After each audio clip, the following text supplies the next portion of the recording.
TV조선 취재기자들이 전하는 뉴스의 중심, 보도본부 한나인, 저는 신효섭입니다. 오늘의 핫 키워드부터 알아보겠습니다. 네, 첫 번째 키워드는 배지 줍기 실패입니다. 이 성범죄 변호 이력 등으로 파문을 일으켰던 민주당 서울 강북을의 조수진 후보가 후보 등록 마감일인 오늘 새벽에 사퇴했습니다. 민주당은 조 후보와의 경선에서 패배한 박용진 의원 대신 친명 한민수 대변인을 강북을에 전략 공천했습니다. 두 번째 키워드는 한동훈의 역공입니다. 이종섭 호주대사가 오늘 공수처에 소환조사 촉구서를 접수할 예정인 가운데 국민의힘 한동훈 비대위원장은 공수처처럼 정치질하는 수사기관을 본 적이 없다고 했습니다. 민주당은 총선 전에 이 대사에 대한 특검 법안을 처리하겠다며 맞서고 있습니다. 다음 키워드는 또 법정 대신 유세장입니다. 민주당 이재명 대표가 오늘 오전 예정됐던 공직선거법 위반 재판에 나가지 않고 지방 지원 유세를 했습니다. 지난 대장동 사건 재판은 이 대표의 무단 불출석으로 판사가 강제 소환 가능성을 경고한 후 파행됐지만 선거법 재판은 피고인 없이도 재판을 진행할 수 있어서 오늘 재판은 이 대표 없이 진행됐습니다. 다음 키워드는 조민도 유죄입니다. 입시 비리 혐의로 재판에 넘겨진 조국 혁신당 대표의 딸 조민 씨가 1심에서 벌금 1,000만 원의 유죄를 선고받았습니다. 재판부는 조 씨 사건이 입시의 공정성을 저해했고 성실히 노력한 대다수 학생에게 좌절감을 줘 비난 가능성이 크다고 설명했습니다. 네, 다음 키워드는 대화의 단초입니다. 전국 의대 교수 비대위가 사직서 제출을 앞두고 오늘 회의를 열어 향후 계획을 점검합니다. 앞서 방재승 비대위원장은 정부가 전공의 조치를 풀어주고 대화의 장을 만들면 사직서 제출 철회 가능성이 있다고 해서 의정 간 대화 여부가 주목됩니다. 다음 키워드는 머리 받고 하겠다입니다. 축구 국가대표팀 주장 손흥민이 어제 언론 인터뷰에서 대표팀 은퇴를 진지하게 고려했다고 인정하면서 약한 생각을 다시 하지 않도록 강한 사람으로 성장할 수 있었으면 좋겠다고 했습니다. 손흥민은 팬들과의 약속을 꼭 지키고 싶다며 대표팀이 저를 필요로 하는 한 머리 받고 열심히 하겠다고 했습니다. 요즘 흑역사라는 말 많이 쓰시죠. 여당이 후보 등록 하루 전에 비례 후보를 바꿔서 흑역사를 쓰더니 오늘은 민주당이 그보다 더하다는 평가가 과하지 않은 공천의 흑역사를 썼습니다. 바로 후보 등록 마지막 날에 지역구 공천자를 교체한 겁니다. 성범죄자를 변호한 과거 이력 등으로 논란에 휩싸였던 조수진 변호사가 오늘 새벽 민주당 서울 강북을 후보직에서 자진 사퇴한 게 계기인데요. 민주당은 이 지역구에서 막말 논란으로 정봉주 전 의원을 1차 공천 취소한 데 이어서 벼락 공천한 조수진 변호사까지 자진 사퇴하면서 검증 부실 비판을 피할 수 없게 됐습니다. 후보 등록 마지막 날인 오늘 새벽에 벌어진 이 어처구니 없는 일의 전말 지금부터 알아보겠습니다. 네, 조수진 변호사가 후보직에서 사퇴한다는 내용의 글을 올린 건요. 오늘 새벽 1시 조금 안 된 시간이었습니다. 이 후보자 등록 마지막 날 날짜가 바뀌자마자 사퇴 의사를 밝힌 모양새가 됐는데요. 이 조수진 변호사는 제가 완주한다면 선거 기간 논란은 계속될 것이라면서 이 자진 사퇴의 배경을 밝혔습니다. 또 더 이상의 이 당에 대한 공격을 멈춰달라고도 했는데요. 그리고 이 자신을 둘러싼 과거 변호 논란에 대해서는 저는 변호사로서 언제나 의뢰인을 위해 최선을 다했지만 국민들께서 바라는 눈높이와는 달랐던 것 같다라고 했습니다. 민주당으로서는 당장 대체 후보를 찾는 게 발등에 떨어진 불격이 됐는데요. 이번에도 비명계 박용진 의원은 배제한 채 직장 점심시간 직전인 오전 11시 40분쯤 한민수 당 대변인을 공천하겠다고 발표했습니다. 또 대표적인 친명 인사죠. 네, 기자 출신인 한민수 대변인은 민주당 내 대표적인 친명계 인사로 지난 대선 때 이재명 캠프에서 선대위 공보 부단장을 맡았었고요. 현재 당 대변인과 검찰 독재 정치 탄압 대책위 운영위원으로 활동 중입니다. 앞서 정봉주 전 의원이 막말 논란으로 공천이 취소됐을 때 한 대변인도 서울 강북구를 전략 공천 후보자 공모에 지원했었습니다. 하지만 그땐 컷오프가 됐고 조수진 변호사가 사퇴하자 그 자리에 전략 공천이 된 겁니다.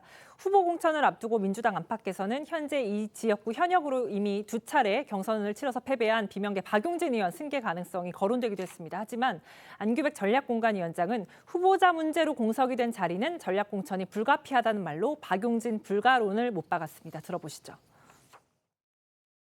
그러면 박용진 의원도 거기에 포함이 될 수 있는 건가요, 후보군에? 후보군에 포함되기는 어렵지 않겠습니까? 저는 굉장히 어려운 상황이라고 생각합니다. 어떤 하자가 하위 10%, 2% 포함되거나 예. 혹은 경선 과정에서 탈락한 사람이 특별한 경우가 아니고는 제 공천 받는 경우는 한 번도 없었습니다. 상황이 이렇게 급박한데도 이미 준비가 된 후보를 할 수 있는 박 의원은 못 주겠다. 이게 이재명 지도부의 뜻임이 거듭 확인된 겁니다. 문제는 오늘이 후보 등록 마지막 날인데다가 이 마감 시간도 오후 6시로 알고 있습니다. 얼마 남지 않은 상황이죠. 이렇게 당일에 후보를 내고 또 반나절 만에 등록까지 마치는 게 가능한 일인지 그것조차 모르겠습니다. 네, 사실 사전에 공천을 받아서 미리 준비가 된 상태라면 이 제출 서류 등 간단한 확인 절차만 거치면 되기 때문에 후보 등록 자체는 10분 정도면 마무리가 되는데요. 문제는 민주당 강북을 지역구의 경우 오늘 급박하게 후보 공천이 이루어진 상황이라는 겁니다. 이 총선 후보에 등록하려면 제출해야 하는 서류만 수십 가지입니다. 이 재산 신고서를 비롯해서 학력 증명서, 세금 납부와 체납, 전과 기록에 관한 증명 서류 등 이렇게 제출된 서류는 중앙선관위 선거통계 시스템을 통해 공개가 되기 때문에 하나도 빠뜨리거나 허위로 제출해서는 안 됩니다. 만약 제출되지 않은 서류가 발견되면 후보 등록 자체가 무효가 될 수 있습니다. 다만 한민수 대변인이 앞서 강북구을 이 전략 공천 후보자 공모에 지원했던 만큼 어느 정도 후보 등록에 대처할 준비는 돼 있을 것이고 그런 점을 감안해서 민주당도 한 후보로 결정하지 않았을까 하는 관측도 나옵니다. 한 지역구에서 공천된 후보가 2차례나 낙마하는 정말 초유의 사태가 벌어진 건데요. 자, 본선에서 경쟁할 다른 후보의 반응은 어떻습니까? 이 한민수 대변인의 강북을 공천이 확정됨에 따라서 본선에서 이 국민의힘 후보인 박진웅 전 대통령실 행정관과 맞대결하게 됐는데요. 오늘 박 후보와 통화를 해봤더니 이 민주당의 공천 행태가 그러니까 자꾸 바뀌는 이 공천 행태가 강북을 주민들의 자존심을 뭉개고 있다면서 앞서 공천을 했던 이 정봉주 전 의원과 조수진 변호사 그리고 이번에 공천 확정된 이 한민수 대변인에 대해서 이 지역과 연고가 없는 강북 호소인이다라고 꼬집었습니다. 목소리 좀 더 들어보시겠습니다. 이번 민주당의 공천 행태는 우리 강북을 주민의 그리고 강북 주권자의 자존심을 심각히 건드리는 심각히 무시하는 처사라고 저는 생각을 합니다. 분노한 강북 주민들의 실제 얘기인데요. 강북을 얼마나 만만하게 보기에 이런 일이 생기느냐라는 말씀도 이제 오늘 아침에도 바로 들었었습니다. 쪽대본 막장 드라마라고 저는 생각을 합니다. 사실 어제 오후까지만 해도요. 민주당 측에서는 조수진 변호사에 대한 공천을 강행하겠다 이런 분위기가 확실해 보였습니다. 조 변호사 역시도 그제 이제 사과 입장을 밝히면서 당박 여성계에서 나왔던 이 사퇴 요구에 선을 그은 상태였습니다. 그래서 오늘 새벽에 자진 사퇴한 건 정말 뜻밖이다 이런 반응이 많은데요. 그만큼 민주당 지도부가 어젯밤에 긴박하게 움직였다 이렇게 봐야 되겠죠. 네, 권혁기 선대위 상근부실장은 어제 오전만 해도 기자들과 만나서 조 변호사가 약자를 비하하거나 공격한 게 아니라 법조인으로서 활동한 것이고 본인도 사과를 했다 이렇게 조 변호사를 감쌌습니다. 공천 취소 논의 가능성을 묻는 질문에 논의한 적 없고 계획도 없다라고 했었는데 조 변호사 역시 완주하겠다는 의사가 강했던 것으로 전해집니다. 조 변호사는 이제 지방 의원들을 만나서 지금은 얻어맞고 있지만 좀 있으면 지나갈 것이라는 취지로 말을 하기도 했습니다. 저희 취재진이 조 변호사 측의 사퇴설에 대해 물었을 때도 후보를 등록할 예정이다. 의사가 없다는 그런 분위기였습니다. 하지만 논란이 큰 조 변호사의 변론 내용들이 추가로 드러나면서 밤사이 분위기가 급변한 것으로 저희가 취재가 됐습니다. 민주당 지도부가 밤 늦게까지 조 변호사 거취를 두고 논의를 했고요. 자진 사퇴를 권유한 것으로 알려졌습니다. 물론 이제 어떤 범죄자라고 해도 변호를 받을 수 있는 헌법적 권리가 있죠. 또 그런 만큼 이제 조 변호사가 과거 성범죄자를 변호했다. 이 사실만으로 비난을 받는 거 그건 또 무리가 있을 겁니다. 다만 이렇게 정치권은 물론이고 여성계에서까지 사퇴 요구가 들끓었던 이유는 이제 스스로 조 변호사가 인권 변호사다 이렇게 자처를 했었는데 정작 이 변론 과정에서 성범죄 피해자에 대한 2차 가해 논란성 이런 주장까지 펼쳤기 때문이라는 지적이 많습니다. 이뿐만이 아니고요. 이제 누구보다 인권을 앞세우는 단체죠. 바로 민변의 이 민생경제위원회 출신인 조수진 변호사가 이른바 로맨스 스캠, 그러니까 어떤 연인 관계 이런 걸 내세워서 이제 돈을 뜯어내는 그런 걸 로맨스 스캠이라고 하는데요. 그 사건의 가해자 측을 변호한 사실, 이게 또 드러나기도 했습니다. 네, 조 변호사가 지난해 맡은 사건인데요. 조 변호사는 자신을 외국 정형외과 의사라고 속여서 3천만 원의 돈을 편취한 이른바 로맨스 스캠 피의자를 변호하면서 범행에 가담하려는 고의가 없었다고 주장한 것으로 전해졌습니다. 하지만 이런 조 변호사의 주장은 재판부는 인정하지 않았는데요. 피의자가 이전에도 보이스피싱 범행에 가담해서 처벌받은 전력이 있고 이 다른 피의자에게 금융감독원을 언급하면서 주의를 주는 등 이 자신의 행동이 범행 수단으로 이용될 수 있다는 걸 충분히 인지하고 있었다고 판단한 겁니다. 이 조 변호사가 민변에서도 민생경제위원회 출신으로 사무총장까지 지냈던 만큼 이 서민들을 울리는 경제범죄인 로맨스 스캠 피의자를 변호한 점은 적절하지 못했다는 지적이 나오는데요. 이 조 변호사가 인권 변호사임을 강조하는 취지의 지난 발언들 들어보시죠. 지금 변호사 19년 차인데 인권 변호사 시민운동 했고 민주당 활동도 계속 해왔고 6년 정도 형사변론을 온갖 걸 다 한 것 같아요.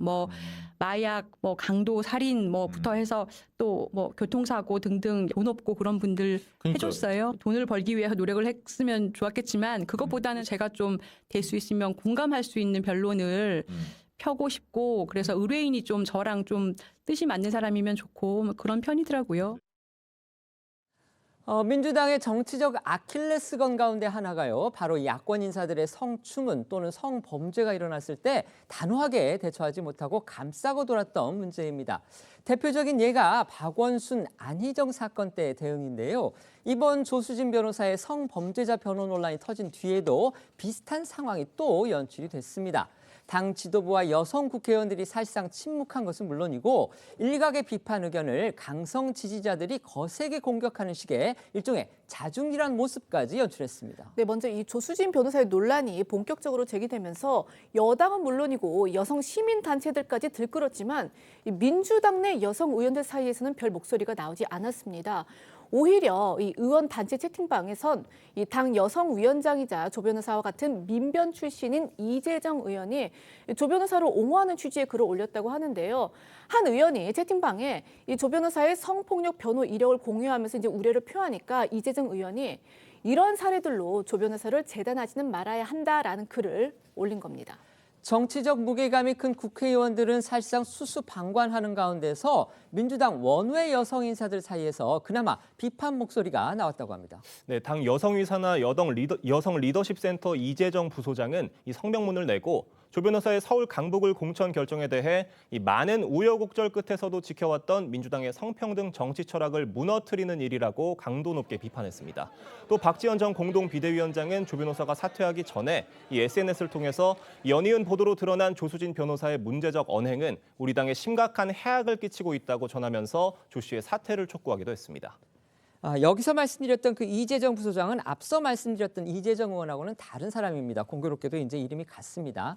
하지만 이번에는요, 이재명 대표의 강성 지지자들이 가만히 있질 않았습니다. 박지현 전 위원장을 표적 삼아서 또 험한 말들을 쏟아냈습니다. 네, 이 대표 강성 지지자들로 보이는 누리꾼들은요, 온라인 커뮤니티에서 박 전 위원장을 비판한 데 이어서 박 전 위원장의 SNS까지 몰려가서 비난을 쏟아냈다고 합니다. 한 지지자가 커뮤니티에 당내 여론몰이를 한 박지현은 축출해야 한다. 권리당원의 압도적 지지로 세운 후보를 흔드는 짓은 절대로 용인해서는 안 된다라는 글의 내용을 올렸고요. 여론몰이를 한 사람들의 명단을 작성하자. 본인 발로 나가지 않을 사람은 내쫓아야 한다는 등의 격한 반응이 이어졌습니다. 문제는 공천권자인 이재명 대표의 태도죠. 이 대표는 공개적으로 이 공천을 재검토할 뜻이 없음을 확인하면서 되레 국민의힘 쪽으로 화살을 돌렸습니다. 하지만 이 결론만 놓고 보면 이 대표 결국 비난 여론에 승복한 그런 셈이 됐습니다. 네, 일단 어제 이 광주 유세엔에서 한 이재명 대표는요, 기자회견에서 이 조수진 변호사 논란과 관련한 그런 질문을 받고서는 우리 국민들께서 판단할 것이라면서 이 조 변호사 논란에 대해 사과 없이 이 판단의 몫을 국민에게 넘겼습니다. 그러면서 국민의힘 후보들의 막말, 친일 발언 이런 논란 등을 언급을 하면서 비난의 화살을 국민의힘에 돌리기도 했는데요. 목소리 들어보시겠습니다. 우리 국민들께서 판단하실 겁니다. 그리고 국민의힘 후보들 지금 해결한 후보 많지 않습니까? 부동산 투기를 잘해야 거기는 인정받는 것 같아요. 부동산 투기꾼, 또 막말 잘하는 사람들, 특히 유난히 많은 후보가 이 대한민국 국민인가 의심스러운 사람이 많습니다. 위장 한국인 아닌가 싶은 그런 후보에 더 많이 관심 가져주시기 부탁드립니다. 이재명 대표뿐만이 아닙니다. 당 지도부의 다른 인사들도요, 이 비난의 화살을 역시 국민의힘 후보에게 돌렸습니다. 또 조 변호사가 물러난 뒤에도 사과할 계획은 없다, 이런 뜻을 분명히 하기도 했습니다. 네, 김민석 총선 상황실장은요, 애초 이 조 변호사 논란에 대해서 국민의힘 부적격 후보자가 너무나 많다면서 국민의힘은 공정한 자성의 눈으로 자기 후보들을 돌아보길 바란다, 이렇게 답했습니다. 다만 이제 조 변호사가 사퇴하고 나서야 여러 제기된 문제에 대해 이 당에 누를 안 끼치기 위해서 고심 끝에 결단한 것으로 안다라고 했습니다. 하지만요, 이 권혁기 선대위 상금 부실장은요, 이 조 변호사가 물러난 뒤에도 이 지도부 사과 계획은 아직은 없다고 했는데요. 보시겠습니다. 조수진 후보가 사퇴를 했습니다. 후보 등록이 오늘로 마감되는 시점에서 국민의힘 부적격 후보자들이 너무나 많습니다. 남의 눈에 티를 제기하는 그 10배의 공정한 자성의 눈으로 자기 후보들을 돌아보시기 바랍니다. 그리고 이제 조수진 후보의 변호 이력 같은 것들이 충분히 검토되지 않았다는 비판도 있는데. 네, 뭐 말씀 그대로입니다. 사전에 검증 절차 과정에서 변호 이력을 검증하지 못한 건 사실입니다. 여기에 대해서 좀 사과하시거나 이렇게 있다고 있으신가요? 지도부가 사과할 계획이 있냐고요? 네, 아직은 사과 계획은 없습니다.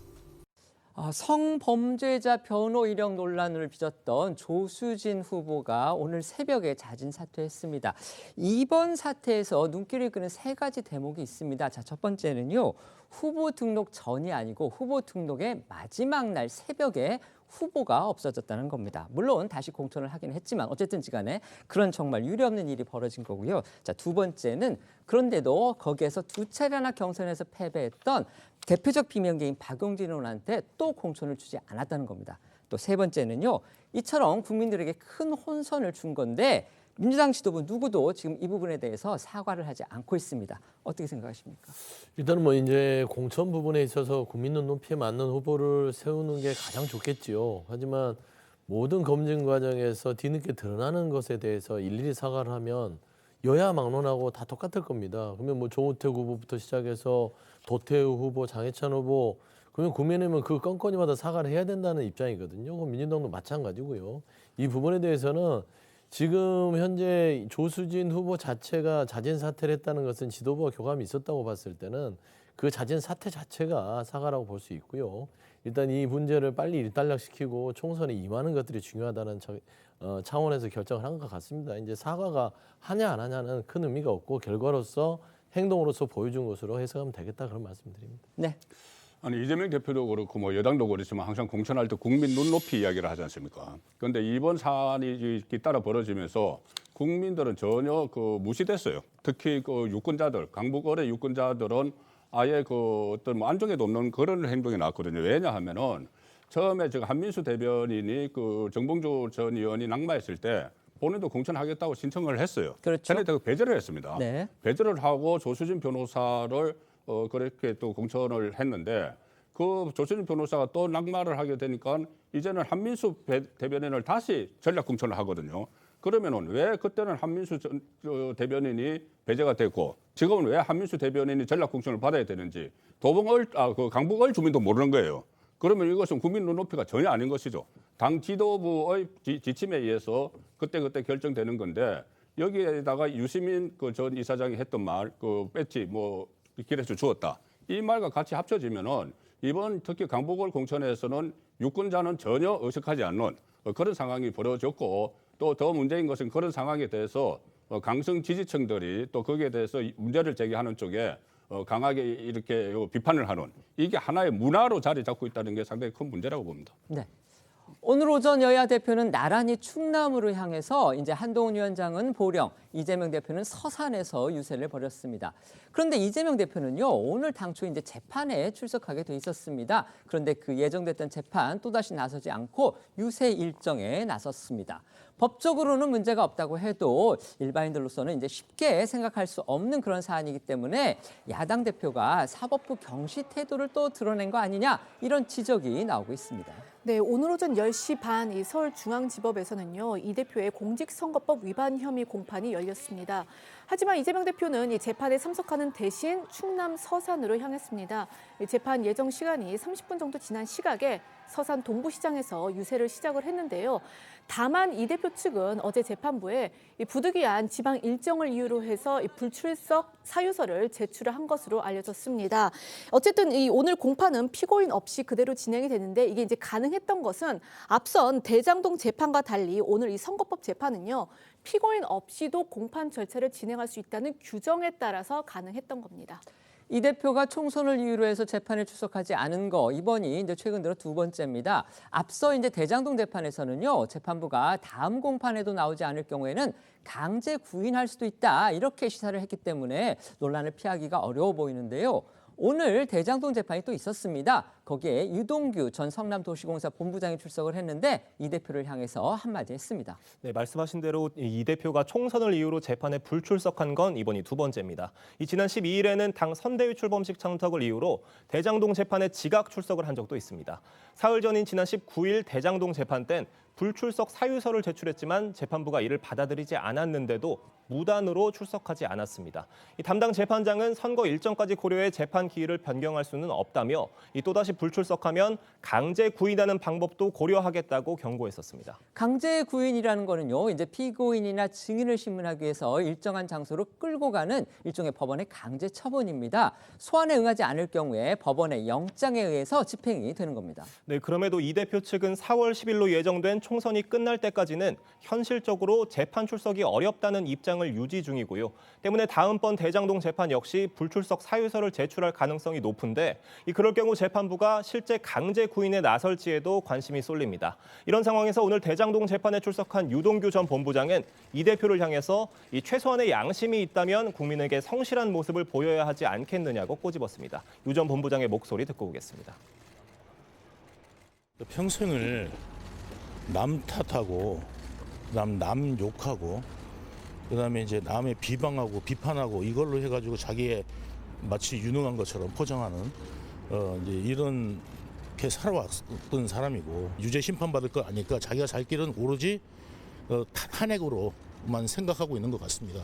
정치 재판인 것처럼 포장해가지고 나중에 거기로 빠져나갈 길이밖에 없다고 제가 생각하는 것 같은데, 참 좀 성실한 모습을 국민들 앞에 좀 최소한 양심 있으면 좀 보여야 되지 않겠나, 이렇게 생각됩니다. 네, 이렇게 이 대표가 재판을 뒤로 하고 찾아간 곳은 충청도 서산이었습니다. 아시는 것처럼 충청도가 선거 때마다 캐스팅 보트로 꼽히는 만큼 이 대표는 정권 심판론의 수위를 한층 높였습니다.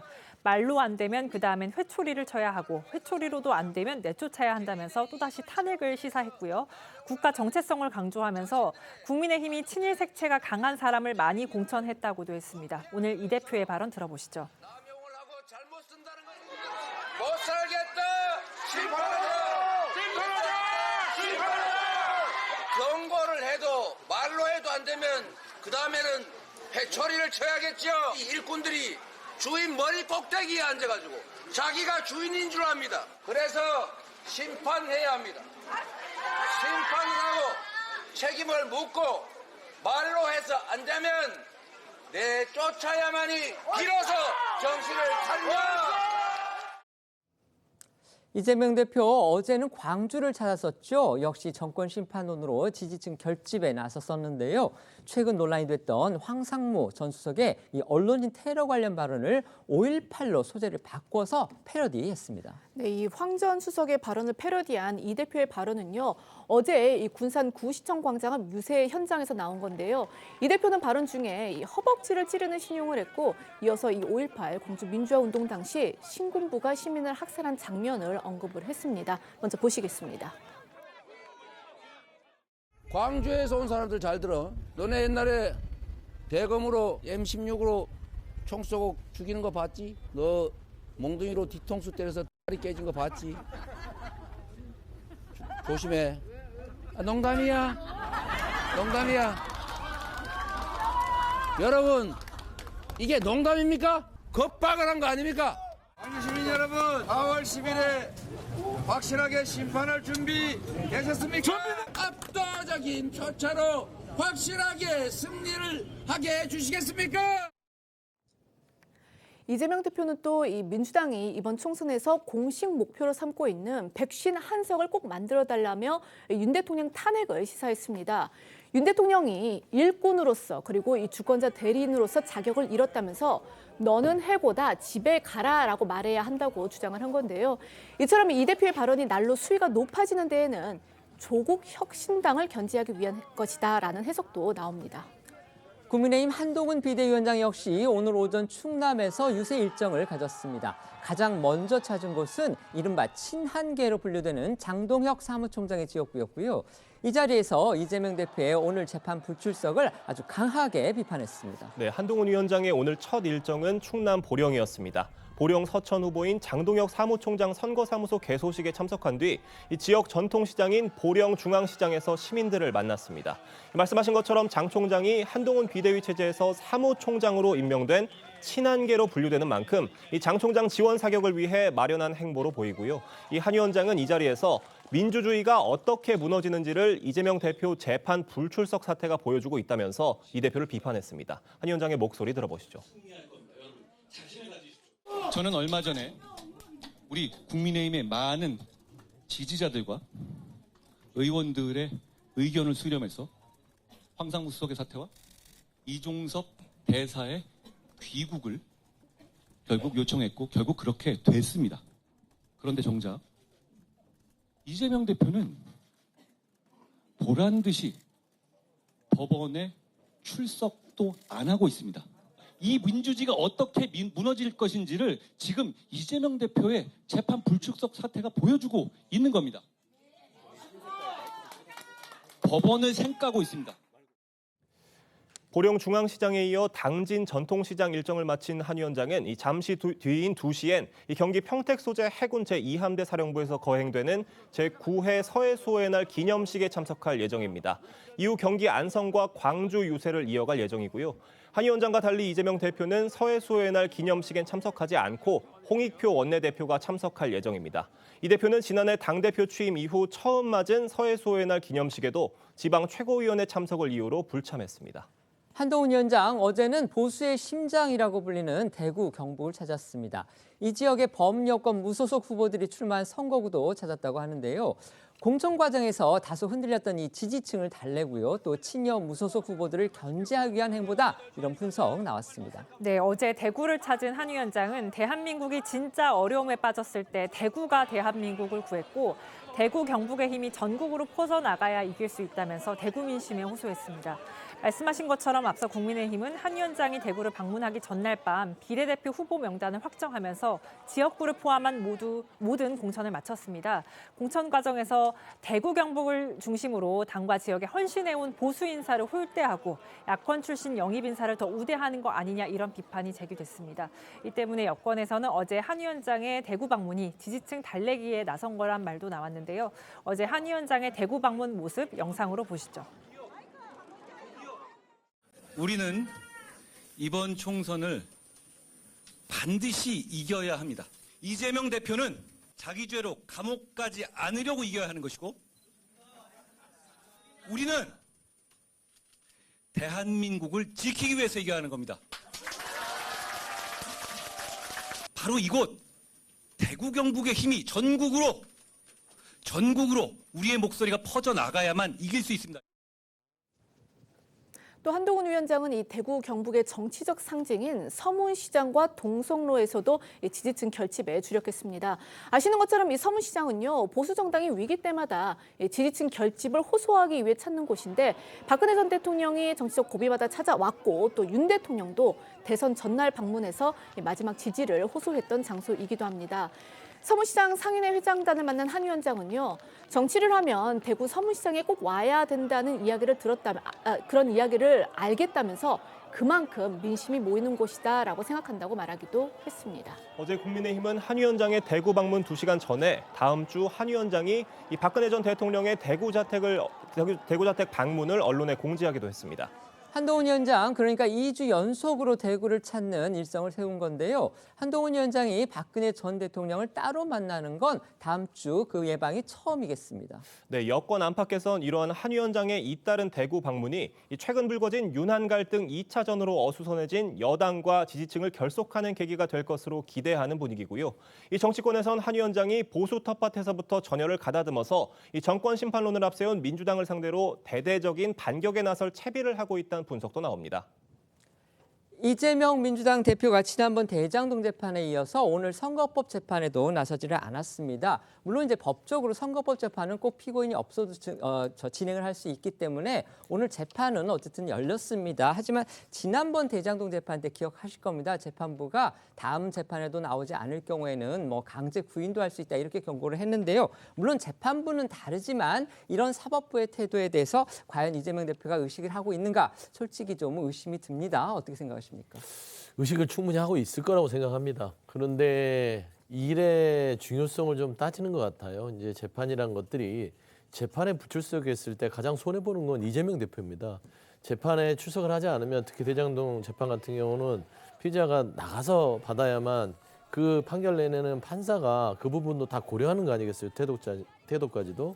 근데 불출석했다면 나중에 형량이 있어서 좋지 않은 영향을 미칠 걸 뻔히 알면서도 지금 총선 시즌이고 당대표이기 때문에 이걸 좀 감안하더라도 지금은 총선 승리가 중요하다. 본인이 254개 전국을 돌려고 해도 지금 남아있는 20일, 22일, 23일 내에 하루에 10곳씩을 돌아도 안 됩니다.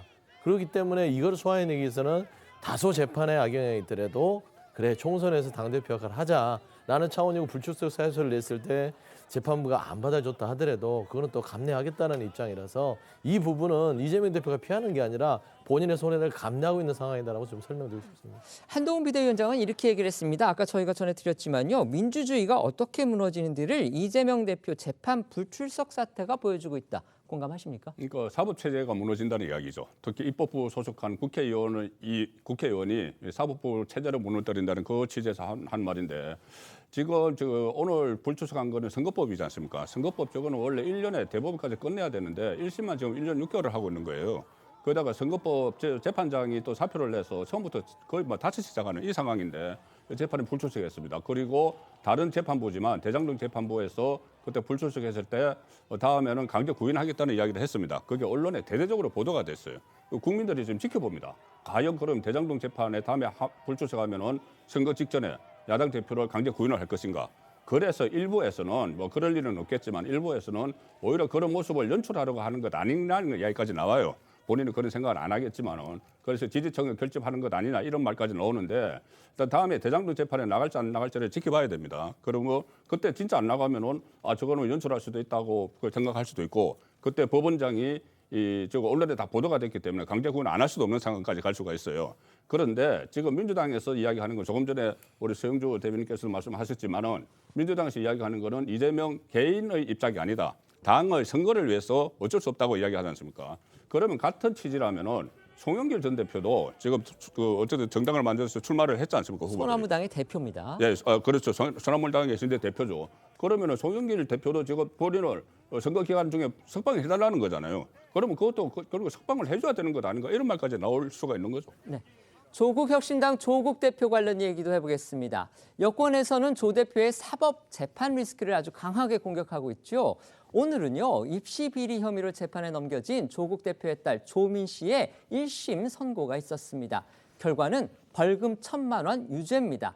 1심이기는 하지만요. 징역 4년이 이미 확정된 어머니 정경심 전 교수, 또 1, 2심 모두 징역 2년을 선고받은 아버지 조국 대표에 이어서 또 조국 일가에서 유죄 판결이 나온 겁니다. 네, 조민 씨는 부모와 함께 지난 2013년과 2014년이죠. 서울대 부산대 의전원 입학관리과와 또 입학관리과에 허위 작성한 입학 원서와 자기소개서 또 위조된 동양대 총장 표창장 등을 제출해서 입학 사정 업무를 방해한 혐의로 기소가 됐습니다. 오늘 1심 판결이 나왔는데요. 이 재판부는 기소된 조민 씨의 혐의를 모두 유죄로 인정을 하고 1,000만 원의 벌금형을 선고했습니다. 재판부는 양형 이유에 대해서 조 씨의 일련의 이 입시 비리 범행은 입시 전반에 대한 국민 불신을 야기하고 또 공정한 경쟁을 위해 오랜 기간 노력하는 대다수의 사람에게 허탈감을 주는 행위로 비난 가능성이 크다라고 지적을 했습니다. 조 씨는요, 오늘 재판이 끝난 뒤에 이 항소 계획 등을 묻는 취재진 질문에 아무런 답을 하지 않았는데요. 영상으로 보시겠습니다. 처음에 공소기각 주장하셨는데 집행유예 구형량 적정하다고 보시나요? 서울대 세미나 실제로 참석하셨나요? 검찰이 위증처벌 가능성도 언급했는데요. 항고 결과 한 말씀 부탁드립니다. 오늘 벌금형 나왔는데 어떻게 생각하실까요? 항소하실 계획이실까요? 공소기각 받아들이지 않았는데. 검찰은 조민 씨에 대해서 징역 1년에 집행유예 3년을 구형했습니다. 그러니까 재판부는 검찰 구형보다는 가벼운 이 벌금형을 선고한 겁니다. 네, 재판부는 조민 씨가 서울대 그리고 부산대 의전원 지원 당시 확인서 등에 허위 내용이 기재된 것은 인식을 했으나 구체적인 발급과 변조 과정, 이 표창장 위조에는 관여하지 않았고 또 이를 알지 못한 상태로 서류를 제출했다며 양형에 유리한 상황으로 참작을 했습니다. 여기에 현재 범행을 모두 인정한다는 점과 이 부산대 의전원과 고려대 입학 취소 처분 소송을 취하한 점도 고려했다고 덧붙였습니다. 그러니까 눈길을 끄는 점은요. 오늘 1심 재판부에서 이 조민 씨는 그 구체적인 발급, 변조 과정, 표창장 위조에 관여하지 않았다 이렇게 얘기를 했습니다. 그렇다면 결국 이제 아버지나 어머니가 결국 그 위변조 과정에 직접적으로 개입했다는 거를 결국 재판부, 1심 재판부, 그러니까 딸의 재판부는 인정을 한 겁니다. 조민 씨는요. 그동안 이 혐의는 인정을 하면서도 검찰이 공소권을 남용했다 이런 취지로 항변을 해왔습니다. 아버지 조국 대표처럼 이 검찰로 화살을 집중한 건데요. 하지만 법원은 이런 조민 씨 측의 주장은 받아들이질 않았습니다. 네, 조민 씨는 앞서 재판에서 검찰의 공소 사실에 대해선 인정하면서 검찰이 뒤늦게 기소해 신속하게 재판받을 권리를 침해했다며 공소권 남용으로 기각해달라고 주장한 바 있습니다. 하지만 1심 재판부는 사건 유무죄 판단의 전제가 되는 조 대표와 정전 교수 재판 결과를 지켜볼 필요가 있었다는 검찰 주장에 수긍할 부분이 있다면서 받아들이지 않았습니다. 앞서 조민 씨가 검찰을 비판했던 목소리 다시 듣고 오시죠. 검찰이나 언론이나 정치권에서 저희 가족을 지난 4년 동안 이렇게 다룬 것들을 보면은 정말 가혹했다고 생각합니다. 과연 본인들은 스스로에게 아니면 그들의 가족들에게 똑같은 잣대를 적용하는지 그거는 묻고 싶습니다. 1심이기는 하지만요. 조민 씨까지 유죄 선고를 받으면서 조국 대표 일가는 이제 아들만 빼고 나머지 3사람이 모두 유죄 선고를 받게 됐습니다. 부당한 검찰권 행사다. 이런 조 대표의 정치적 주장이 얼마나 설득력이 있을지 의문이 들게 되는 겁니다. 네, 앞서 이 조민 씨와 공모해서 입시 비리를 저지른 혐의 등으로 재판을 받은 이 정경심 전 동양대 교수는요. 지난 2022년 초에 이 대법원에서 징역 4년이 확정이 됐습니다. 복역을 하다가 이 건강 상태 등을 이유로 해서 지난해 9월 가석방된 상태인데요. 당시 재판부는 정 전 교수가 이 동양대 총장 명의 표창장을 직접 위조한 행위와 이 단국대 의과학연구소, 또 서울대 공익인권법센터 인턴 확인서 등 7가지 증빙 서류 조작 등의 혐의를 인정했었습니다. 또 조국 대표도 1, 2심 모두 징역 2년을 선고받았으나 대법원에 상고한 상태입니다. 2심 재판부는 조 대표에 대해 서울 공익인권법센터 인턴십 확인서 위조 공문서 행사, 또 서울대 의전원 부정 지원 관련 업무 방해죄 등을 유죄로 판결한 바 있습니다. 이 관련해서 혐의를 부인했던 조 대표와 조민 씨 과거 발언도 다시 듣고 오시죠. 저 딸아이 분명히 봉사를 했고요. 최근에 몇몇 언론에서 그 봉사했음을 확인하는 교수님의 그 증언이 있었습니다.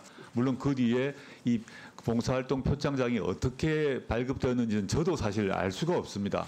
저희 아이가 상장을 받아온 건 사실이란 것입니다. 저는 제 자신한테 떳떳합니다. 표창장으로 의사가 될 수는 없습니다. 제 점수는 충분했고 어떤 것들은 넘치기도 했습니다. 앞에 보셨던 조국 대표의 저 입장은요. 국회 법무부 장관 인사청문회 당시의 그 상황이었습니다. 조민 씨가 입시 비리 혐의 외에도 또 다른 혐의로 사법 처리를 당하게 됐다. 이런 보도가 나왔던데 이건 또 뭡니까? 네, 조민 씨는 의사 생활을 접고 현재 구독자 약 39만 명 정도를 보유한 유튜버로도 활동 중이죠. 자신의 채널에서 홍삼 광고를 했다가 식품표시광고법 위반 혐의로 검찰에 넘겨졌습니다. 경찰은 조 씨가 지난해 9월 자신의 유튜브에 한 홍삼 브랜드 체험 영상을 올리면서 한 달 정도 꾸준히 먹어봤는데 확실히 면역력이 좋아지는 것 같다라고 한 발언이 소비자 기만 광고에 해당한다고 판단했습니다. 이후 식약처는 이 해당 영상을요, 소비자 기만 부당 광고에 해당한다고 판단을 해서 유튜브에 삭제 조치를 요청을 했고 해당 영상은 삭제가 됐습니다. 조 씨는 당시 논란이 불거지자 초보 유튜브로서 광고 경험이 적어서 주의 깊게 살피지 못한 점 죄송하다라고 사과하기도 했습니다. 여러 차례 검찰에 의해서 가족이 도륙됐다 이런 식으로 주장을 해왔던 조국혁신당 조국 대표 지금 선거 전에 아주 열중인데요. 어제는 자신의 고향인 부산을 찾아서 윤석열 대통령을 향해서 또 공세를 폈습니다. 네, 조국 대표는 어제 지하철로 부산 서면을 찾아서 윤석열 대통령을 향해 부산 사투리로 이제 그만하라고 외쳤습니다. 또 조 대표는 윤 대통령이 전국을 돌아다니면서 국정을 빙자한 관권 선거 운동을 하고 있다고 주장하면서요. 또 22대 국회 개원 직후 대통령의 관권 선거 의혹 진상 규명을 위한 국정조사를 추진할 것이라고 밝혔습니다. 이를 두고 일각에선 정권 심판론을 띄우는 동시에 고향 연고를 부각하며 지지층 결집을 노린 전략으로 풀이하기도 했습니다. 어제 부산 발언과 함께 그제 발언도 이어서 듣고 오시죠. 고향에 오니 마음이 든든합니다. 윤석열 대통령에게 부산 사투리로 경고합니다. 이제 고마 치아라마! 4월 총선에 지게 되면 윤석열 정권은 끝이 납니다라고 했어요. 본인 입으로. 한동훈 비대위원장이 이제 겁을 먹고 있다는 반증이기도 한데 끝을 낼 수 있다는 얘기죠. 뒤집어 얘기하면.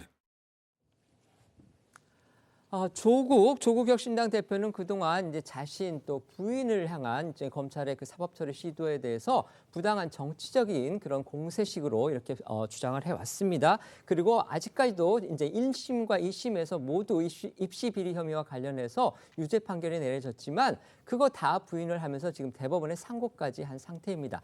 그런데 그것에 이제 혜택을 받은 일종의 딸이 조민 씨죠. 조민 씨가 입시 비리 혐의로 기소가 돼서 오늘 1심 선고가 났는데 유죄가 났고요. 벌금 1,000만 원을 선고받았습니다. 그렇다면 아버지의 주장과 또 딸은 1심이기는 하지만 어쨌든 유죄를 선고받은 거 이것이 과연 어떻게 되는 건지 지금 또 모르겠습니다. 한번 판단해 주시죠. 일단 조국 대표가 선거에 뛰어든 명분은 본인의 여러 가지 범죄 혐의들, 2심 선고까지 나온 혐의들도 본인이 검찰 개혁을 하다가 그 역풍을 맞았다. 그 저항하는 세력이 검찰 개혁에 저항하기 위해서 본인에게 무리한 기소를 하고 수사를 했다. 자, 그걸로 명분으로 지금 출마를 하는 겁니다. 그런데 그건 검찰의 이야기고 법원에서 부인 정경심 교수는 4년 대법원까지 확정을 받았죠. 조국 대표 본인도 지금 2심까지 2년을 확정을 받았는데 거기다가 그것을 제출을 해서 학교 업무를 방해한 혐의를 받는 딸 조민 씨까지 어쨌든 유죄를 받았어요. 그러면 법원에서 계속 이것을 유죄를 하고 있는 과정입니다. 또 하나가 조민 씨가 이번에 여기 그 재판 전략이 모든 혐의를 인정을 하면서 검찰이 기소권을 남발했다 이렇게 이야기를 했어요. 그것도 검찰이 가다 수사를 했다는 이야기죠. 그런데 그 법원에서 기각했습니다. 오늘 검찰이 절차대로 기소를 한 것이고 어떤 남용한 게 없다 이렇게 했기 때문에 그 가다 수사 부분도 법원에서 인정을 하지 않은 거예요. 조민 씨와 관련해서. 그렇다면은 지금 어떻게 보면 조국 대표는 출마하는 그 명분이 지금 깨지고 있는 거죠. 그러니까 나온 이야기가 비법률적 방식으로 명예를 회복하겠다 이렇게 됐지 않습니까? 네. 그러니까 비법률적 방식이 결국 선거에 출마한 건데 그 출마했으니 이제 유권자들이 비법률적 방식으로 그게 이제 명예 회복이 되는 건지 안 되는 건지도 모르겠지만 본인이 그렇게 이야기를 했기 때문에 이제 유권자가 그 판단을 하는 그 절차가 남아 있는 거죠. 네, 그렇게 된다면 이제 우리나라의 사법 체계는 그럼 뭐가 되느냐 이제 이런 논란이 또 생길 수가 있는 건데요. 자, 말씀해 주시죠. 이게 뭐 사법 체계 문제는 아닌 것 같아요. 그러니까 조국 그 일가의 지금 문제는 사법적인 판단이 다 마무리되는 거 아니겠습니까? 예를 들면 조국 그 대표에 대해서도 지금 뭐 대법원 최종 판단만 남아 있고 1심에서 지금 조민 씨도 1,000만 원 유죄가 선고가 된 거잖아요. 결국에는 이거는 이제 사법적 판단이 마무리됐다라는 차원이고 지금 조국 혁신당을 봐야 됩니다. 판단을 해야 되고요. 그러니까 조국 대표가 이 당을 만들었을 때 사람들이 이런 처지를 가진 분이 창당을 한다 비판이 많았어요. 그리고 과연 이런 처지에서 현 정권을 심판하고 주장할 수 있느냐? 그런데 국민들은 어떻습니까? 이런 처지임에도 불구하고 조국 혁신당에 많은 지지를 보내고 있습니다. 이유는 뭐냐? 공정하냐입니다. 조국 대표가 뭐 억울하거나 잘못된 판단을 받았다고 생각하지 않아요. 사법적 판단을 존중해야 되죠. 하지만 그러면 조국 대표만큼 그 조국 대표가 주장하는 한동훈 위원장의 딸 11개 입시 비리에 대해서 무혐의가 나오는 이유는 무엇인가? 그리고 왜 윤석열 대통령과 관련된 배우자의 명품백, 그다음에 주가조사 사건은 조국만큼 수사를 했느냐? 이런 형평성 문제에 있어서의 공정한가에 대한 화두를 던지다 보니 이에 동조하는 국민들이 많아진 것이다. 라는 차원에서는 국민의힘이나 현 정부도 각성하고 돌아봐야 되지 않냐 그런 말씀드립니다. 네. 여권의 움직임 살펴보겠습니다. 총선의 악재로 꼽혔던 이종섭 주 호주 대사가 어제 전격 귀국을 했죠. 그러니까 그동안 수세 국면에 있었던 여권이 대야, 대공수처 공세에 나서면서 이 사건을 둘러싼 공수의 흐름이 좀 바뀌는 듯한 분위기가 느껴집니다. 한동훈 위원장 어제는요. 공수처와 민주당이 답해야 할 때라면서 빨리 조사해라. 못하면 정치질한 것이다. 그러니까 공수처가 정치질을 한 것이다. 이렇게 반격에 나섰습니다. 네, 말씀하신 것처럼 한동훈 위원장은요. 어제 이종섭 대사가 귀국하자 곧바로 이제는 민주당과 공수처가 답할 때다라고 못을 박았습니다. 이 대사를 이 외교적 결례까지 무릅쓰고 귀국하게 한 만큼 정부와 여당이 할 일은 사실상 끝났다라는 건데요. 그러면서 한 위원장은요. 공수처가 아직도 이 대사를 조사할 준비가 안 됐다면 공수처와 민주당이 총선을 앞두고 정치질을 한 것이다 이러면서 빠른 수사를 촉구했습니다. 그러면서 이렇게 중요한 선거를 앞두고 시끄럽게 언론 플레이를 하고 또 직접 입장문을 내는 수사기관을 본 적이 없다라고 덧붙이기도 했는데요. 한 위원장의 목소리부터 들어보시겠습니다. 이제 답은 공수처와 민주당이 해야 할 일이지 정부와 우리 국민의힘이 해야 될 것은 아닙니다. 지금까지 정말로 문제가 있었으면 빨리 조사하고 끝내야 되는 것입니다. 그런데 아직 준비가 안 됐다면 이건 공수처와 민주당이 총선 앞두고 정치질을 한 겁니다. 자, 이제 답은 공수처가 해야 됩니다. 이종섭 대사 역시도요. 공수처를 향해서 빠른 조사를 압박하고 나섰습니다. 지난 19일에 조사기일을 잡아달라 이렇게 촉구서를 낸 데 이어서요. 어제도 재차 촉구서를 냈다고 합니다. 네, 이종섭 대사는 변호인을 통해 공수처의 모든 국내 일정을 공개하고 소환 조사를 진행해달라고 요청했다면서 그동안 충분한 조사 준비 기간이 있었으니 당연히 공수처가 소환 조사를 진행할 것으로 기대한다고 강조를 했는데요. 이 대사 측은 지난 19일 조사기일 지정 촉구서를 공수처에 제출한 데 이어서 이틀 만에 다시 한번 촉구서를 내며 거듭 압박에 나선 겁니다. 네, 이 대사는 어제 입국길에도 혐의를 부인하면서 공수처에서 조사받을 수 있는 기회가 있었으면 좋겠다라고 강조했었는데요. 어제 나온 이종섭 대사 목소리도 준비했습니다.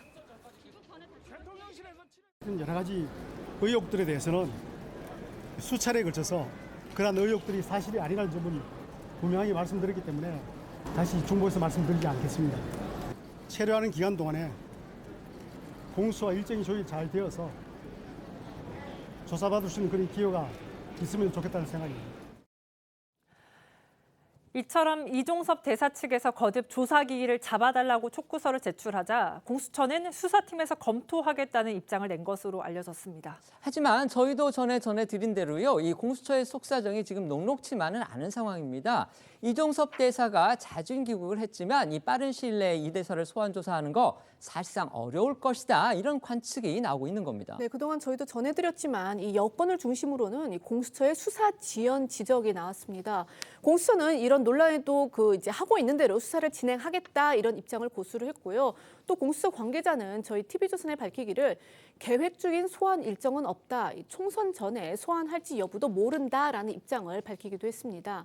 여기에 더해서 이 처장, 차장 등 이 지휘부 공백이 장기화되고 있는 데다가 이종섭 대사 의혹을 담당하고 있는 이 수사팀의 인력도 부족하다라는 지적까지 나오고 있는데요.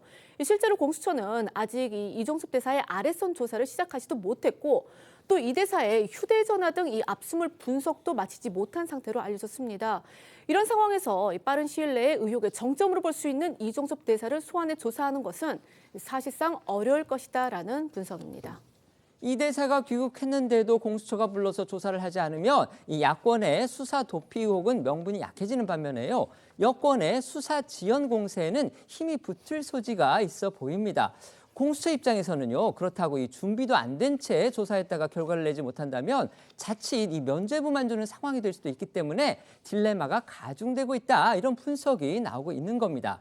여기에 앞서 한동훈 위원장도 지적을 했듯이 공수처가 대통령실하고 직접 각을 세우는 등 이 정치적 논쟁 이슈에 스스로 몸을 던졌다, 이런 비판적인 시각도 만만치가 않습니다. 네, 대통령실은 앞서 이종섭 대사 논란 관련 입장을 내면서 이 대사가 공수처에서도 출국 허락을 받았다고 주장을 했습니다.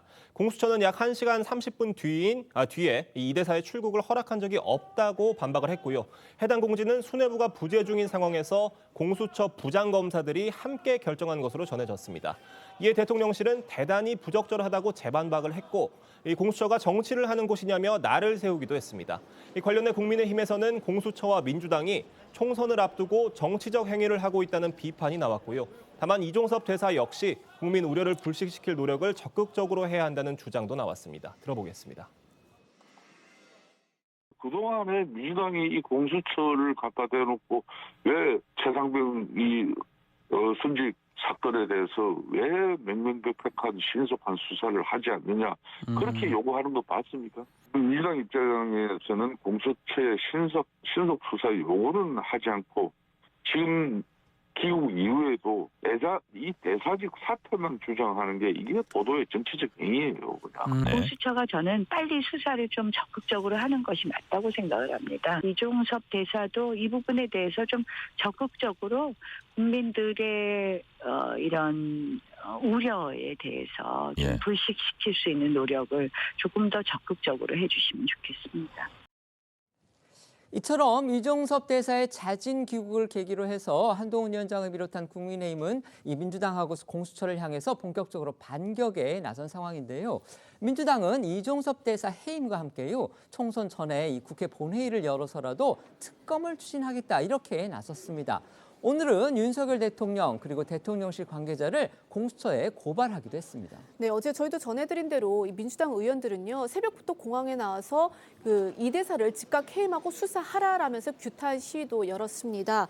또 이 며칠 전이니까 지난 18일에 나온 이 대통령실 입장문을 문제 삼기도 했는데, 앞서 대통령실이 입장문을 통해서 공수처가 이 대사 출국을 허락했다라고 했지만 여기에 대해서 공수처는 허락한 적이 없다고 했다는 등을 이제 이유로 해서 윤 대통령과 대통령실 관계자를 이 허위 공문서 등 혐의로 공수처에 고발을 했습니다. 이재명 대표는요, 이종섭 대사가 도둑 입국을 했다면서 이 대사에 대한 특검도 시작해야 한다고 목소리를 높였는데요. 민주당 의원들 목소리와 이재명 대표의 목소리 이어서 들어보시겠습니다.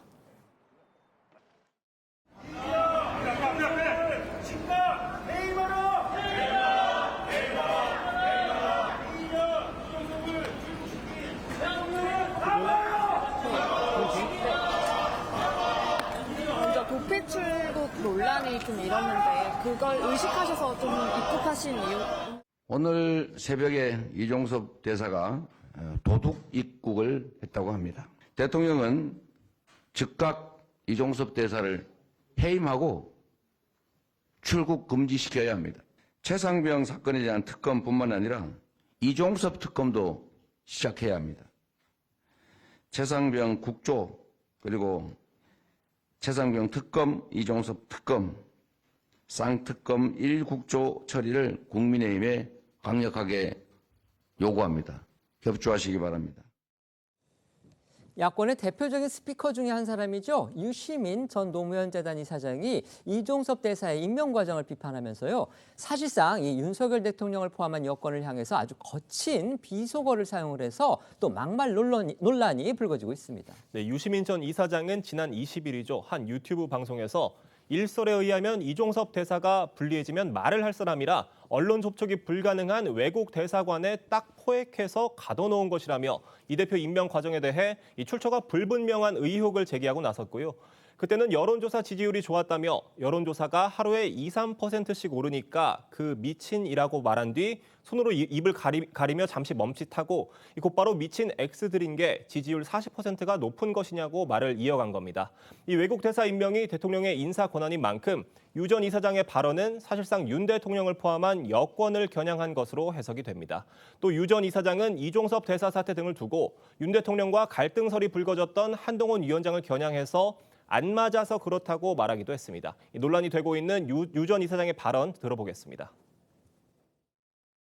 미친 미친들인 게 아니 40%가 높은 거예요 그게? 28% 이렇게까지 갔다가 40%가 오르니까 엄청 오른 걸로 착각하는 거야. 아니 그 높은 게 아니었어. 진짜 제정신이 아니어도 분수가 있지. 왜 한동훈 비대위원장이 두 사람에 대해서 언급해가지고 또다시 갈등 국면으로 접어들었다고 언론에서 먹잇감을 던져줍니까? 그게 안 맞아서 그래. 가끔씩 맞아야 되는데 지난번에도 한번 대들다가 구타를 얘기하는 거예요? 지식인인데 그게 할 소리입니까? 정치적 구타. 지난번에도 그 화재 현장에 가서 한번 이제 정치적 구타를 당하고 수그렸잖아. 그 이번에도 정치적 체벌을 당하지 않을까요? 저러다가. 국민의힘의 비례위성정당 소식도 잠시 살펴보겠습니다. 국민의힘이요, 이 뒤늦게 국민의 미래에 낙천한 지역구 현역원 5명을 추가로 보내기로 했다. 뭐 좋게 말해서 보내는 거고요. 언론에서는 이걸 꿔준다 이렇게 표현을 하고 있죠. 비례대표 기호 4번을 확보를 하기 위한 그런 조치라고 하는데 총선 후보 등록 마감일은 오늘 이른바 이제 의원 꿔주기에 나선 것이 사실상 선거법 규정을 잘못 알고 있다가 뒤늦게 이렇게 나선 거 아니냐 이런 지적이 또 나오고 있습니다. 네, 민주당의 비례위성 정당이죠. 더불어민주연합은 지역구 의원 7명, 새로운미래 역시 총 5명의 현역 지역구 의원을 확보했습니다. 하지만 국민의힘은 앞서 국민의미래에 8명의 비례대표 의원만 보냈고 지역구 의원은 1명도 보내지 않았습니다. 현행 공직선거법에 따르면 비례대표 선거에서 정당 기호는 의석수를 기준으로 5명 이상의 지역구 국회의원이 있거나 직전 대통령 선거, 비례대표 국회의원 선거 등에서 전국 유효 투표 총수의 3% 이상 득표한 정당을 대상으로 기호를 부여하고 있고요. 이렇게 되면 지역구 의원이 7명인 더불어민주연합이 기호 3번을 받게 되고 국민의힘 비례위성정당인 국민의미래는 지난 선거에서 3% 득표를 한 녹색정의당이나 또 지역구 의원이 5명인 새로운미래보다도 순위가 밀려서 기호 6번으로 받게 되는 겁니다. 뭐 아시는 것처럼 이 후보 투표용지에 1, 2, 3, 4번 정하는 거는 현재 의석수로 하죠. 그렇게 본다면은 이제 1번은 민주당에 정해져 있고요. 2번은 국민의힘입니다. 그런데 이 두 당이 지역구 후보만 내고 비례 후보를 내지 않기 때문에 1번, 2번은 공란으로 있게 되는 겁니다. 그렇기 때문에 비례대표 후보 용지에는 이제 1, 2번 없이 3번이 가장 높은 자리고 그다음으로 4번이 두 번째 자리를 차지하게 되는데 국민의힘은 당초에 이 지역구 투표용지와 마찬가지로 이제 사실상 두 번째 자리인 4번에 국민의 미래를 배치하겠다. 이른바 이제 짝수 기호 전략을 추진해 온 겁니다. 그런데 여기에 지금 차질이 빚어질 수도 있겠다. 이런 우려가 나왔던 겁니다. 그렇죠. 이제 때문에 이 사실을 이제 뒤늦게 확인한 국민의힘이 부랴부랴 앞서 불출마를 선언하거나 공천받지 못한 이 지역구 의원 5명을 국민의 미래로 입당시키는 것을 추진한 거고요. 이 보수 정당 우세 지역인 대구, 경북, 부산 지역 의원들 중에 당내 경선에서 최종 탈락한 의원 5명이 후보자 등록 마지막 날인 오늘 이 국민의 미래에 합류를 한 겁니다. 결국 국민의힘 안에서 이 지역구 의원 5명 기호 우선 부여다. 이런 선거법 규정까지도 제대로 파악을 하지 못하고 있었기 때문에 자칫 실수할 뻔한 거 아니냐 지금 이런 지적이 나왔다고 합니다. 그런데 이것과 관련해서 장동혁 사무총장이 해명을 내놨습니다. 네, 장 사무총장은요. 이 더불어민주연합과 새로운미래에 지역구 의원이 각각 6명, 2명이 합류하면서 국민의미래도 지역구 의원 5명의 당적 이동이 불가피했다라는 이제 취지의 입장을 냈는데요. 그러면서 이 모든 상황의 원인은 이재명 당대표의 말 한마디로 이 준연동형 비례대표제가 유지되는 기형적 상황 때문이다라고 비판했습니다. 패널 듣기 질문 드리기 전에요. 방금 들어온 그 속보 하나 전해드리고서 질답 이어가겠습니다. 아까 저희가 조수진 변호사의 후보 그 사퇴 얘기 말씀을 드렸는데요. 이재명 대표가 이 서산에서 기자회견을 갖고 그 문제에 대해서 입장을 밝혔습니다. 우선 이 조수진 변호사의 사퇴와 관련을 해서는요. 변호사의 역할은 범죄자를 변호하는 것이다. 그러나 그것이 법률가로서 어떤 역할을 얼마나 잘했는지 평가를 떠나서 국민 눈높이에서 봤을 때 과하다, 지나치다, 공직자로서 부족하다 하면 국민의 뜻을 존중하는 게 맞다고 생각한다. 이렇게 그 사퇴에 대해서 설명을 했습니다. 그리고 아까 저희가 이제 한민수 후보를 공천한 것과 관련해서 결국 이제 친명을 고른 거 아니냐. 비명인 박용진 의원을 배제시킨 채 또 친명을 골랐다. 이런 지적이 나온다고 말씀을 드렸는데요. 그것과 관련해서 이재명 대표는 다시 경선할 상황이 못 돼서 납득할 만한 검증된 후보로 한민수 대변인을 공천하게 됐다. 한 대변인이 긴 시간 당을 위해서 헌신했는데 기회를 갖지 못해서 마음의 짐이 컸지만 마지막 남은 기회에 정했다. 개파 논란과 관련해서는 한심한 얘기다. 한민수가 친명이면 왜 경선 기회를 안 줬겠느냐. 박용진은 기회를 2번이나 줬다. 이렇게 얘기를 했다고 합니다. 자, 패널들께 질문 드리겠습니다. 앞서 전해드린 대로요, 이종섭 대사의 자진 귀국을 계기로 해서 공수가 좀 전환되는 그런 분위기가 읽힙니다. 한동훈 위원장이 이제는 공수처와 민주당이 답할 때다 이러면서 빠른 조사를 촉구하면서 조사가 이루어지지 않으면 공수처가 정치질을 한 것이다 이렇게 비판을 했습니다. 반면에 민주당은요, 이 대사의 해임 그리고 특검 카드를 꺼내 들었습니다. 어떻게 보십니까? 그러니까 민주당 입장에서는 이 이종섭 대사건이 이 선거 구도를 바꾸는데 결정적인 계기가 된다고 보고 공세를 펼친 거예요. 많이 이야기를 했지만 지금 선거 구도가 한동훈 대 이재명 구도로 가면 안 되고 윤석열 대 이재명 구도로 가야지 정권 심판론이 먹힌다. 그 차원에서라면 이거 아주 좋은 카드죠. 그래서 처음에는 귀국하라고 했고 귀국하니까 공항에서부터 해임하라고 했지 않습니까? 이 계속 그 정권 심판론으로 몰고 가는 거예요. 그러다가 만약에 해임을 하게 되면은 그때부터는 또 꼬리 자르기다고 이야기를 하겠죠. 그 몸통은 윤석열 대통령이라고 이야기할 겁니다. 그래서 이것을 선거 구도를 끌고 가기 위해서 이렇게 계속 공세를 강화하는데 국민의힘 입장에서는 여권 입장에서는 딱 마지노선을 쳤습니다. 일단 귀국을 했고 총선 때까지 한국에 있을 테니까 그때까지 공수처가 불러서 조사를 하라 마지노선을 쳤기 때문에 더 이상 이제 물러설 수가 없죠. 해임도 안 하고 안 물러설 겁니다. 그렇게 되면은 지금 이 문제를 계속 이슈로 끌고 가려는 민주당과 여기서 마지노선을 쳐서 끝내려는 국민의힘의 여론전이 지금 시작이 되는 거죠. 네. 일단은 뭐 이 자체 문제를 촉발시킨 건 윤석열 대통령이잖아요. 총선은 전쟁입니다. 여야간의 전쟁을 하는데 빈틈을 보인 건 윤석열 대통령이고 여기에 대해서 민주당, 야당에서 공격을 안 한다면 그거는 뭐 직무유기죠. 특히나 말하자면 이종섭 호주 대사를 도주 대사로 만드는 게 민주당이 만들었습니까? 윤석열 대통령이 만들었죠.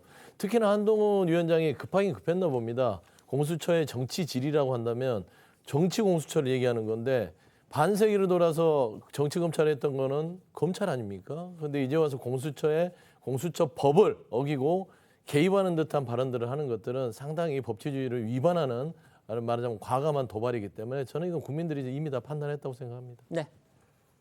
저희는 1분 뒤에 다시 돌아오겠습니다.